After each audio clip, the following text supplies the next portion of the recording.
ہمارا اس ویڈیو کا ورڈ ہے balk، جس کا مطلب ہوتا ہے کہ کسی چیز کو کرنے سے ہیسیٹیٹ کرنا یا رکنا، یا کرنے پر تیار نہ ہونا، یا رک جانا کسی چیز کو کرنے سے نا. آپ مطلب اگزامپل آپ کو میں دیتا ہوں کہ مطلب آپ کا کوئی کام پر کولیگ ہو یا آپ کا کوئی دوست ہو اور آپ اسے کہیں کہ یار وہ فلاں میٹنگ میں چلا جائیں تو یا فلاں سیشن اٹینڈ کر لیں. And so if your friend balks at the thought of going to that meeting، تو وہ ہے کہ وہ وہاں جانے سے ایسے جیسے رکا ہے، ہیسیٹیٹ کیا، میں نے نہیں جانا، مطلب وہ نا رک گیا.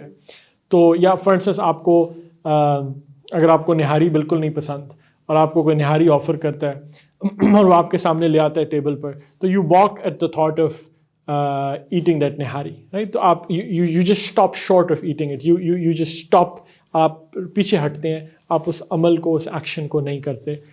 So that's the sense جس میں balk کو یوز کیا جاتا ہے. It's a very interesting word، frequently use بھی ہوتا ہے، ایوری ڈے conversation میں بھی یوز ہوتا ہے کہ I balked at the thought of.